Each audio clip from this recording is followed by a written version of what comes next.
नमस्कार। 4 PM news network में आपका हार्दिक स्वागत है। देखिए, 2024 के चुनाव में सारी प्रक्रिया अब करीब करीब पूरी हो गई।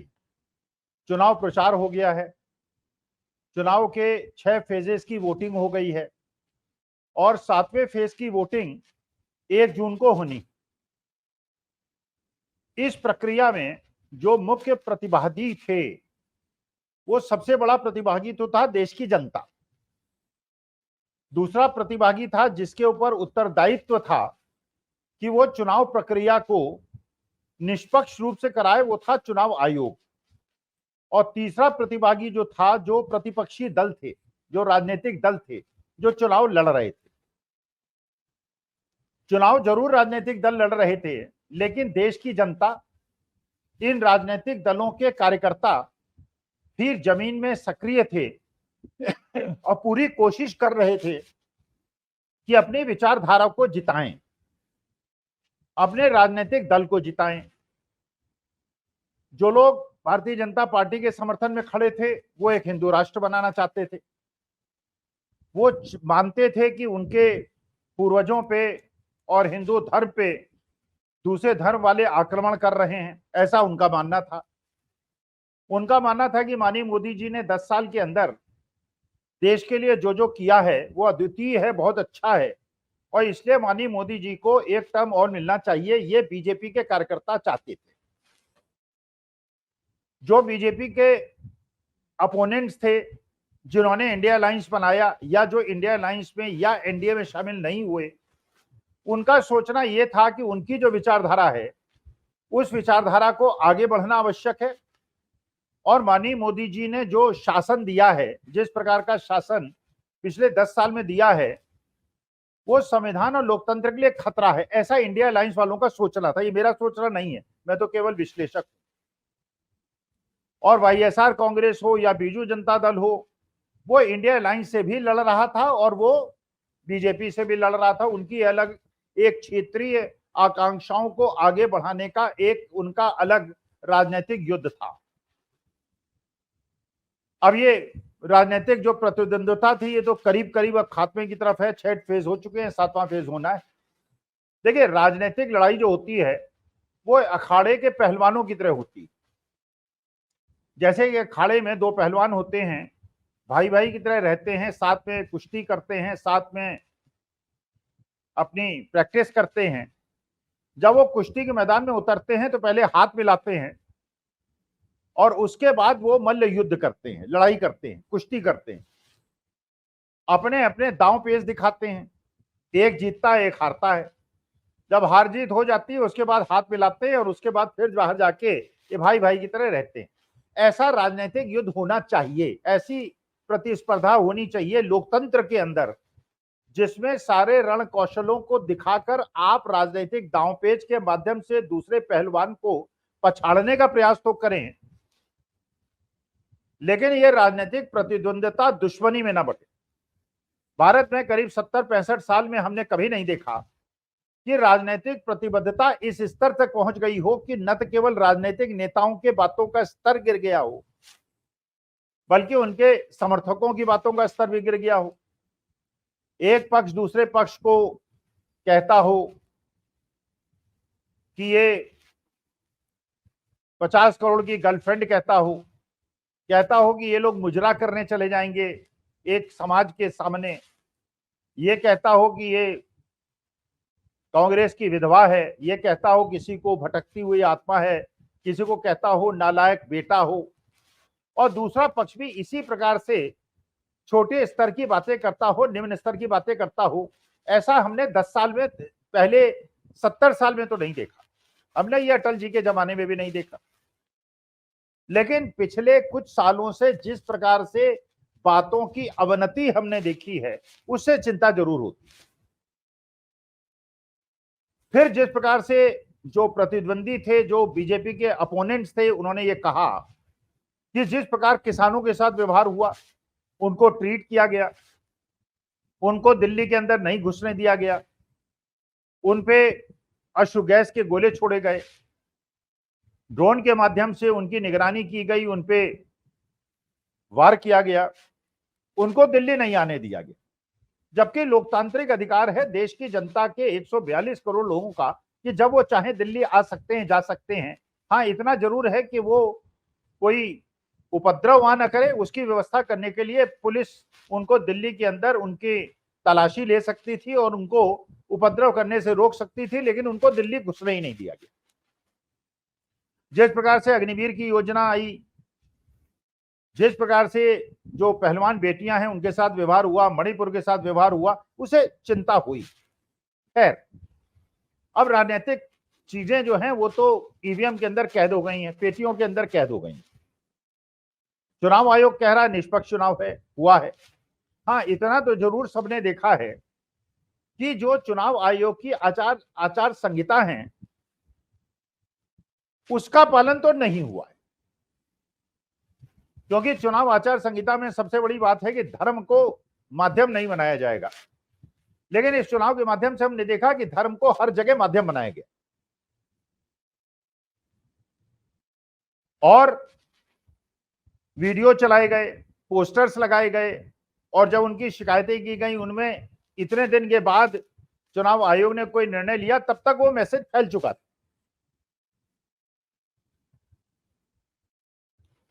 कितनी शिकायतें, जैसे आज कांग्रेस कमेटी की एक प्रेस कॉन्फ्रेंस हुई, उन्होंने बताया हमने 117 शिकायतें दी, जिसमें अधिकांश शिकायतें जो थी प्रधान सेवक के खिलाफ थी, लेकिन कोई कार्रवाई नहीं हुई।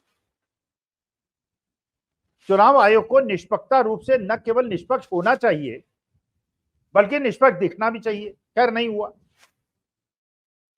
यह भी शिकायतें लोगों ने की कि जब वोट पड़े और 17C फॉर्म प्रिसाइडिंग ऑफिसर ने दस्तखत करके सारे जो पोलिंग एजेंट थे, अगर उन्होंने मांगा उनको दे दिया, और वही 17C का फॉर्म जिला आयुक्तों के पास गया और वही चुनाव आयोग के पास गया, और वो सारे के सारे स्ट्रांग रूम के अंदर चुनाव आयोग के पास सुरक्षित हैं।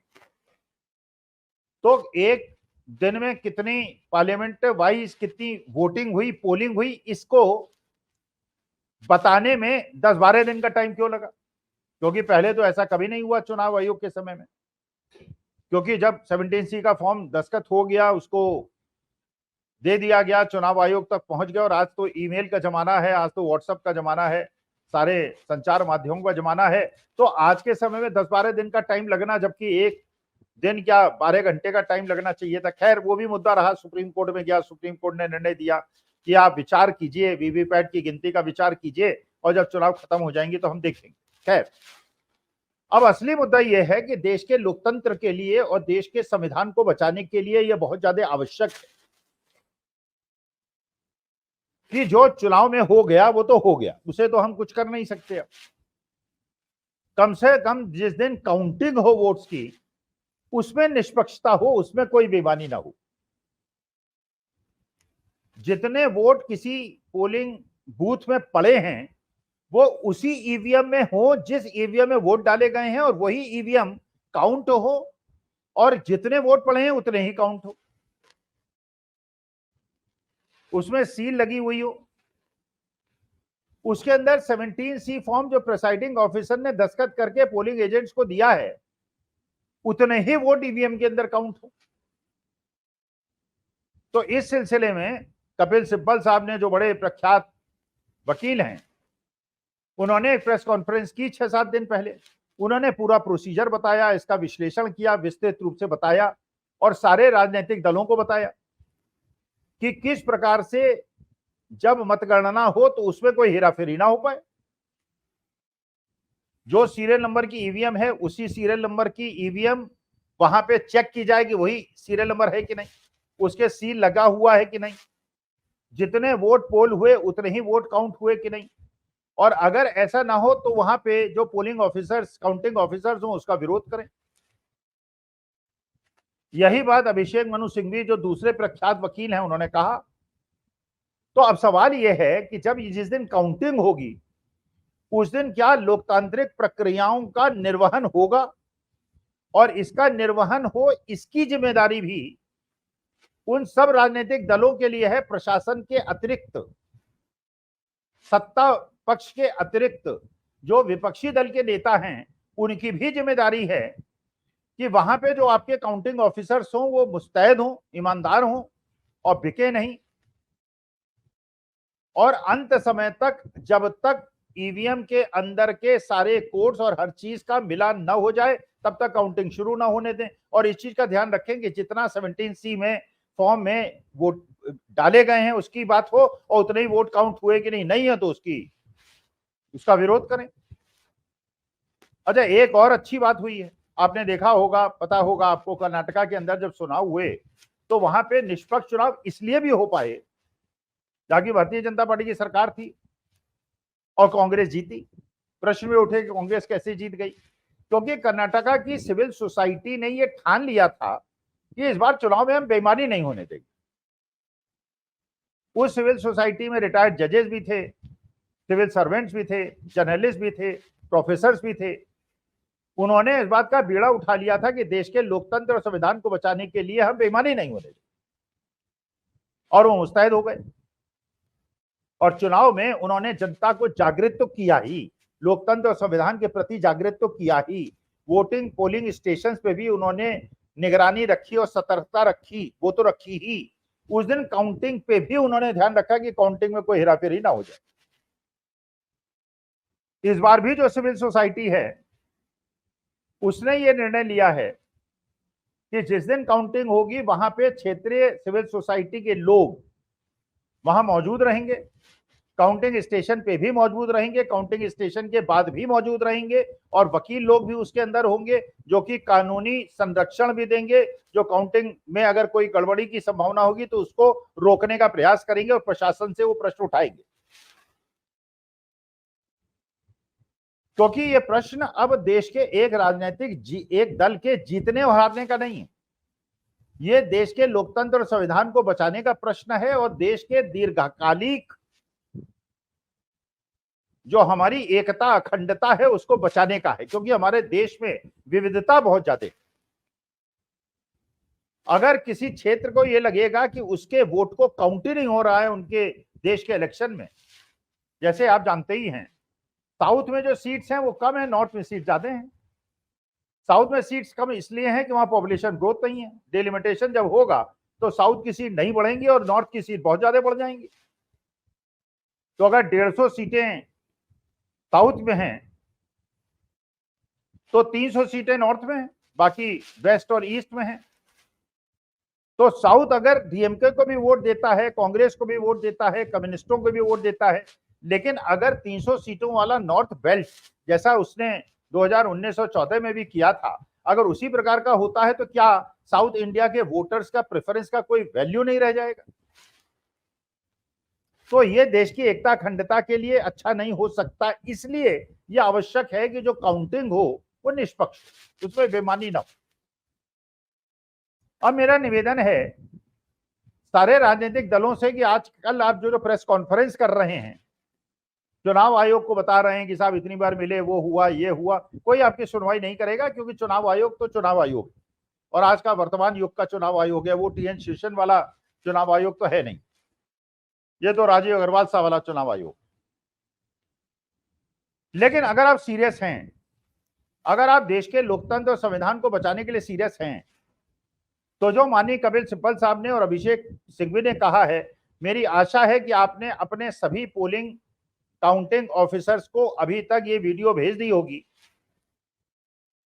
सभी पार्लियामेंट का इलेक्शन लड़ने वाले इंडिया अलायंस के कैंडिडेट्स को ये कह दिया होगा कि जितने भी आपके काउंटिंग एजेंट्स होंगे वो सब वो बारीकी चीजों को समझ लें जो कपिल सिब्बल साहब ने और अभिषेक मनु सिंघवी ने कही हैं, और कहीं भी किसी प्रकार की हेराफेरी को न होने दें और लोकतंत्र और संविधान की रक्षा करें।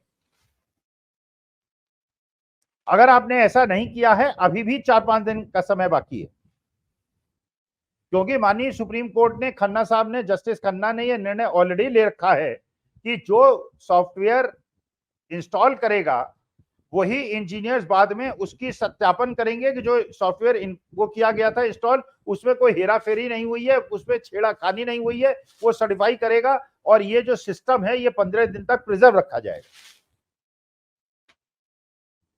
इसका मतलब यह है कि माननीय सुप्रीम कोर्ट चाहता है कि निष्पक्ष चुनाव हो और देश के अंदर लोकतंत्र और संविधान का संरक्षण हो। तो अगर राजनीतिक दलों के लोगों की भी मंशा यही है तो उनको अपने सारे काउंटिंग ऑफिसर्स को वो सारी प्रक्रिया को स्पष्ट रूप से बता देना चाहिए। और सिविल सोसाइटी क्योंकि आपके साथ खड़ी है, वो सिविल सोसाइटी आपके साथ खड़ी है जिसमें वरिष्ठतम वकील, सिविल सर्वेंट्स और जजेस आपके पीछे खड़े हैं, जो कि लोकतंत्र और संविधान को बचाने के लिए हैं। इसलिए बाद में रोने से कोई फायदा नहीं होगा कि साहब ये हो गया वो हो गया। जो अभी तक चुनाव के पहले हो गया, अभी तक जो धार्मिक प्रचार हो गया, अभी तक जो हेराफेरी हो गया, वो हो गया, वो 3-4% की हो गई, उसको भूल जाइए। अब सारा ध्यान इस बात पे लगाइए कि जब 4 जून को काउंटिंग हो, उस दिन आपका एक एक काउंटिंग एजेंट वहां पे सतर्क हो। और ये भी मैं आपको बता देता हूं अभी से अपनी अपेक्षाओं के आधार पे, 1 तारीख को जब एग्जिट पोल आएगा, उसमें एग्जिट पोल जो ये मेन स्ट्रीम मीडिया दिखाएगा वो ये दिखाएगा कि एनडीए गठबंधन जीत रहा है, 310 सीटें उसकी आ रही,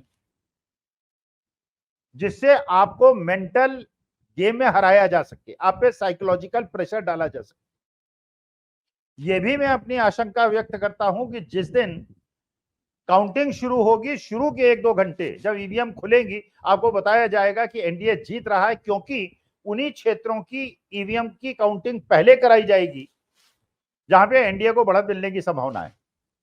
तो जितने भी आपके काउंटिंग एजेंट्स हैं, ये उनका कर्तव्य है कि चाहे एग्जिट पोल हो, चाहे शुरुआती गिनती हो, आपको पोलिंग बूथ पर मुस्तैदी से डटे रहना है, सारे नियम कानूनों का उल्लंघन नहीं होने देना है। और आपको यह पता होगा कि जिस प्रकार जनता ने अपने कर्तव्यों का निर्वहन किया है और निर्भीक होकर लोकतंत्र और संविधान को बचाने के लिए वोट किया है, अंतिम स्तर तक आपको 4 तारीख को मुस्तैद रहना है और ये देखना है कि जनता के साथ किसी प्रकार का विश्वासघात ना हो और लोकतंत्र और संविधान बचे, और जो पार्टी जिसको वोट मिला है ईमानदारी से वही चुनाव जीते। और उसके बाद हमारे देश की जो 75-70 साल की परंपरा है कि जहां रक्त विहीन सत्ता हस्तांतरण हुआ है, चुनाव हो जाएगा, लोकतांत्रिक प्रक्रिया कंप्लीट हो जाएगी, जो जनता जनार्दन का मत होगा उसको स्वीकार करेंगे और उसके बाद कोई बहस नहीं होगी। लेकिन 4 तारीख को अगर आप लोगों ने मुस्तैदी नहीं की तो ये आपकी कमजोरी होगी, चाहे आप भारतीय जनता पार्टी के व्यक्ति हों, चाहे आप इंडिया अलायंस के व्यक्ति हों। निष्पक्ष चुनाव आयोग कराए, इसके लिए आप लोगों को भी सतर्क होने की आवश्यकता है। सिविल सोसाइटी आपके साथ है और देश और लोकतंत्र और संविधान को बचाने की पूरी जिम्मेदारी हम सबकी है, साझी है और 142 करोड़ लोगों की है। नमस्कार, प्रणाम और धन्यवाद।